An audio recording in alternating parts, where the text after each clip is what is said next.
Hi guys, Clint here with Neon Rain again. Today I wanted to put together just kind of a little checklist of what if you're about to go through a website redesign. We've had a lot of people doing some redesigns with us, and just kind of wanted to show you kind of how we go through the process and some things to think about for yourselves if you're in the process right now going through that. So the first thing you want to do, which sounds really simple, is set goals for the new site. You know, what are your goals? Is it more traffic? Is it better conversions? More people linking to you? You know, what are some of the goals? It sounds really simple, but just kind of write them down so that you know what the goals are, because then you can base things off of that. Second thing is, before you start the redesign, is put a heat map on your current site. Heat maps basically kind of show where people are clicking, and it's kind of a usability test.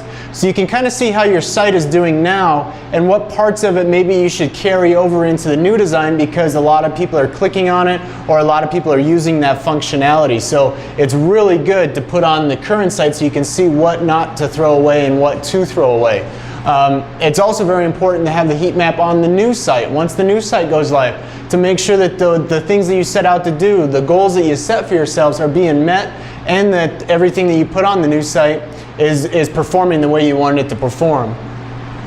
Third thing is, do some competitor research. See what your competitors are doing. See what kind of sites they're putting together. See what calls to action they're using. Just you don't want to copy them, but you just want to see what they're up to, see what they're doing, and see if there's anything worthwhile that you can take away from that. So definitely do some competitor research.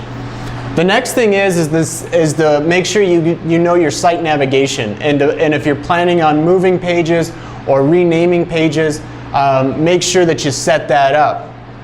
Along with that site navigation is, if you are renaming pages or moving pages, don't forget your 301 redirects. That's a huge thing. You know, people will change page names and things like that. Only do that if it's really necessary, because you've put all this work into your site and put in search engine optimization and built up equity on each page. And for you to change that, there has to be a good reason for that. But if you do need to, and there is a good reason, make sure that you do a 301 redirect so the search engines know that page moved, and that it carries over some of the authority to the new page and the new page name. Last thing, if you're going through the redesign right now, make sure you're doing a responsive design. Everything is going mobile. Responsive is basically the site is responsive to the screen that it's on. So it'll show up differently for a mobile phone, it shows up differently for a tablet, and shows up maybe differently for a desktop. Everything is going mobile, so if you're going through this process right now, it just makes all the sense in the world for you to stay ahead of the curve, or at least stay in the pack and do a responsive design. It just makes the most sense. So those are some of the things. Obviously a lot more goes into it, but these are some of the things I wanted to highlight and some things to think about when you're going through this process. If you have any questions or need any help with these things, just give me a call. We'd love to talk to you. Thanks. Have a great day.